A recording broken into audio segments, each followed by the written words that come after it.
एक गैंगस्टर की शादी हुई अभी हाल ही में दिल्ली में, और वो शादी बड़ी चर्चा में बनी हुई है। एक गैंगस्टर काला जठेड़ी की शादी हुई थी और वो रिवॉल्वर रानी अनुराधा से हुई थी। वो भी शादी काफ़ी चर्चा में हुई थी, लेकिन उससे भी ज़्यादा चर्चा में है इस वक्त टिल्लू ताजपुरिया गैंग को चलाने वाला अमित दबंग की शादी का वीडियो। अमित दबंग कौन है ये आपको आगे बताएं, उससे पहले आपको बस इतना बता देते हैं कि वही शख्स है जो कभी दिल्ली पुलिस के लिए मोस्ट वांटेड था और 2 लाख रुपए का इनाम रखा गया था। किसी की हत्या कर देना, किसी का अपहरण कर लेना, किसी की सुपारी दे देना और जेल में बैठे बैठे किसी का काम तमाम करवा देना, इसके बाएं हाथ का खेल था। और इसने 1-2 नहीं कई मर्डर्स करवाए, ऐसा आरोप है उसके ऊपर, और अब वो तिहाड़ की सजा काट रहा है। लेकिन दोस्तों, आप सोचेंगे कि गैंगस्टर की शादी ही तो हुई है, फिर इतनी चर्चा क्यों हो रही है? चर्चा सिर्फ शादी नहीं है, उसकी जो दुल्हन है वो चर्चा का विषय बनी हुई है। काला जठेड़ी की जो दुल्हन थी रिवॉल्वर रानी अनुराधा, वो भी काफ़ी चर्चा में थी। फर्राटेदार इंग्लिश बोलती है अनुराधा, आपने देखा होगा। उसके पास अच्छी खासी पढ़ाई की डिग्री है, नॉलेज है, ये आप सामने देख रहे हैं। अभी कुछ ही महीने पहले काला जठेड़ी और अनुराधा की शादी हुई, लेकिन अमित दबंग की जिससे शादी हुई है वो भी अनुराधा से कम नहीं है। भले ही वो अनुराधा की तरह रिवॉल्वर रानी ना हो, लेकिन वो राजस्थान के एक बेहतरीन कॉलेज की टॉपर रह चुकी है। अब सोच कर देखिए कितना क्रेज है गैंगस्टर्स का।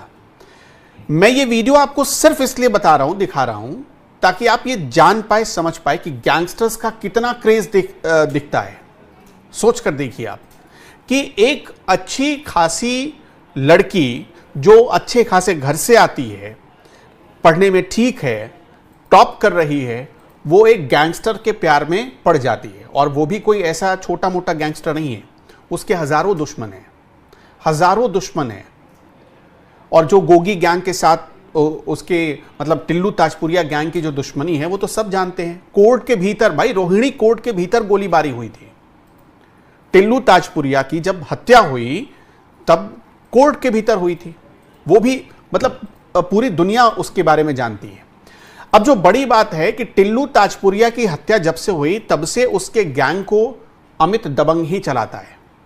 अब इसके पीछे भी एक वजह है। हालांकि ताजपुरिया के गैंग में बहुत बड़े बड़े नाम थे, बहुत बड़े बड़े गैंगस्टर थे, लेकिन अमित दबंग ही इसलिए चुना गया क्योंकि वो उसी ताजपुरिया गांव का रहने वाला था, इसलिए उसको मौका दिया गया। अब जरा टिल्लू ताजपुरिया के बारे में आपको बता देते हैं, फिर आप समझ जाएंगे कि पूरा मामला। ये आपको जो तस्वीर दिखा रहे हैं ये शादी की तस्वीर है। 5 घंटे की पैरोल मिली थी अमित दबंग को। 5 घंटे में शादी हुई, सुहागरात भी उसी 5 घंटे में मनाया गया। और ठीक इसी तरह काला जठेड़ी को भी पैरोल मिला था जब उसकी शादी अनुराधा से हुई थी। और कॉलेज टॉपर से उसने मोहब्बत की और तब जाकर ये शादी हुई। टिल्लू ताजपुरिया का जो असली नाम था वो सुनील मान था, जो दिल्ली के अलीपुर के नज़दीक एक ताजपुर गांव है वहां का रहने वाला था। वो एक कुख्यात गैंगस्टर था और ये जो अमित दबंग है ये उसी का दोस्त था। टिल्लू ताजपुरिया दिल्ली, एनसीआर, हरियाणा, पंजाब जैसी जगहों पर हत्या की मतलब जुर्म की दुनिया में बड़ा खूंखार नाम बन चुका था। हत्या करना, उगाही करना, अपहरण करना, डकैती करना, कई संगीन अपराधों में वो शामिल था। कहा जाता है कि टिल्लू ने स्वामी श्रद्धानंद कॉलेज से पढ़ाई के दौरान दुश्मनी पाल ली थी। किससे? तो जितेंद्र गोगी गैंग से। और जितेंद्र गोगी गैंग से जब उसकी दुश्मनी हुई उसी दौरान उसकी दोस्ती हुई थी अमित दबंग से, जिसे दिल्ली और उसके आसपास के सारे इलाकों में अमित दबंग ही बुलाते थे। ये टिल्लू ताजपुरिया का बहुत खास दोस्त था। टिल्लू ताजपुरिया और जितेंद्र मान उर्फ गोगी के बीच साल 2010 में दिल्ली यूनिवर्सिटी के स्वामी शारदानंद कॉलेज में छात्र संघ चुनाव के दौरान ही मतलब आपसी रंजिश शुरू हुई थी। ये दरअसल एक स्टूडेंट पॉलिटिक्स में हुई लड़ाई थी जो बाद में इतनी बड़ी लड़ाई बन गई कि गैंग वॉर में बदल गई।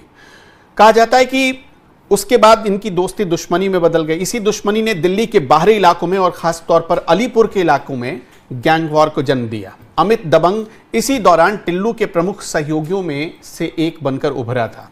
2013 में जितेंद्र गोगी ने रोहिणी कोर्ट में टिल्लू की हत्या की योजना बनाई, लेकिन अमित ने, जो जिसकी अभी शादी हुई है, अमित दबंग ने उस योजना को फेल कर दिया था। टिल्लू के अन्य दोस्तों ने भी उसका साथ दिया अमित दबंग ने गैंग की गतिविधियों में सक्रिय भूमिका निभानी शुरू कर दी साल 2015 के बाद से। हत्या, उगाही, हथियारों की अवैध तस्करी, ऐसे बहुत सारे आरोप लगे।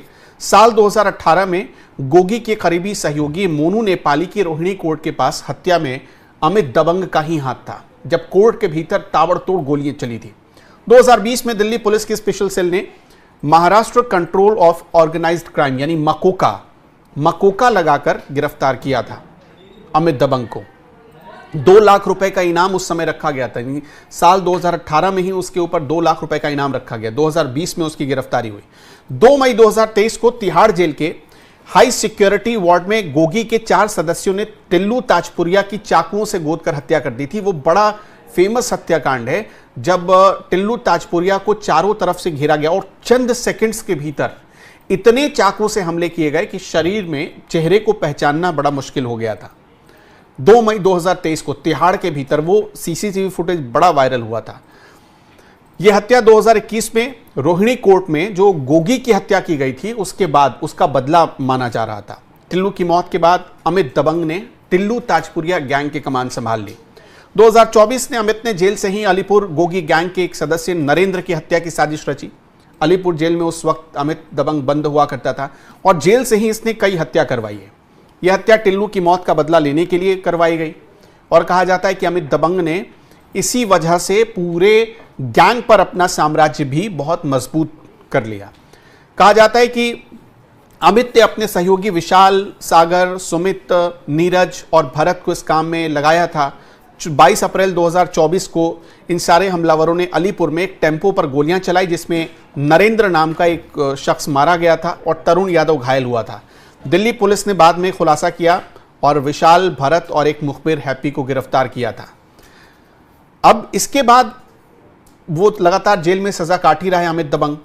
टिल्लू की हत्या के कुछ दिन के बाद अमित के छोटे भाई, जो मोहित, छोटा भाई अमित का जो है उसका नाम है मोहित उर्फ बंटी ने ताजपुर में खुद को गोली मार दी थी। वो उसने सुसाइड कर लिया था और अमित दबंग अभी तक जेल में बंद है। तो अमित दबंग ने गुहार लगाई थी कि वो शादी करना चाहता है और जो जानकारी मिल रही है, हमारे पास जो जानकारी है कि ये उसकी शादी एक लव मैरिज है जिसमें राजस्थान में एक बड़े अच्छे घर की लड़की जो कि अच्छी पढ़ाई कर रही थी, जो कि कॉलेज टॉपर रह चुकी है और अच्छे कॉलेज में पढ़ती थी, उसने शादी की है अमित दबंग से। तो गैंगस्टर्स की दुनिया ऐसी। अभी आपने अनुराधा के बारे में मैंने आपको समझाया था। अनुराधा भी काफ़ी पढ़ी लिखी है, फर्राटेदार अंग्रेज़ी बोलती है और एक दौर में राजस्थान के गैंगस्टर आनंद पाल के साथ उसके रिश्ते, जो उसका कनेक्शन जुड़ा था, लेकिन बाद में आनंद पाल का एनकाउंटर हो गया था और आनंद पाल के एनकाउंटर के बाद काला जठेड़ी के साथ बताया गया कि उसके रिलेशन हैं। तो इस तरह से पढ़ी लिखी लड़कियां देखिए कैसे अपराध की दुनिया से संबंध रखने वाले लोगों से जुड़ रही हैं। अब अमित दबंग कौन है, जल्दी से आपको ये भी समझा देते हैं ग्राफिक्स के जरिए। अमित दबंग दरअसल टिल्लू ताजपुरिया गैंग का है। उसका अमित ओल्ड एवेन्यू गैंग के नाम से भी जाना जाता है। उसके ऊपर एक दौर में दिल्ली पुलिस ने बहुत मोटा इनाम रखा था। सुनील बालियान और टिल्लू ताजपुरिया की हत्या के बाद उसने गैंग को संभाला, उसका मुखिया बना और तब से वो अब मुखिया ही है। कहा जाता है कि वो चूंकि ताजपुर गांव का है, टिल्लू भी वहीं का रहने वाला था, इसलिए हत्या, जबरन वसूली और मकोका जैसे कई गंभीर अपराध हैं, दर्जनों उसके ऊपर गंभीर अपराध हैं। 2020 में विशेष सेल ने, स्पेशल सेल ने उसे मकोका के मामले में गिरफ्तार किया था। 2018 में उसके ऊपर 2 लाख रुपए का इनाम रखा गया। रोहतक कोर्ट में मोनू नेपाली की हत्या जेल में बैठे बैठे उसने करवाई थी। मोनू नेपाली को कहा जाता है कि इसलिए मारा गया कि टिल्लू ताजपुरिया के पीछे पड़ा था, उस पर हमला करवाया था। अलीपुर गोलीकांड के पीछे अमित उर्फ दबंग का ही हाथ माना जाता है। अलीपुर में एक दौर में स्टूडेंट्स विंग के बहुत सारे ऐसे गैंग होते थे जो गैंगवार की नौबत पैदा कर देते थे। उसमें अमित टिल्लू ताजपुरिया गैंग का साथ देता था। कभी दिल्ली पुलिस ने अमित की गिरफ्तारी पर 2 लाख रुपए का इनाम घोषित किया था। तो ये अमित दबंग ऐसा है, इतने गंभीर आरोप होने के बावजूद एक कॉलेज की टॉपर लड़की उसके प्यार में पड़ जाती है, उसकी दीवानी हो जाती है और बाद में उसकी शादी होती है और सिर्फ 5 घंटे की पैरोल पर। ये समाज के लिए एक बड़ा डराने वाला और हैरान करने वाला विषय है। आपका क्या मानना है, हमें ज़रूर बताइएगा कमेंट में।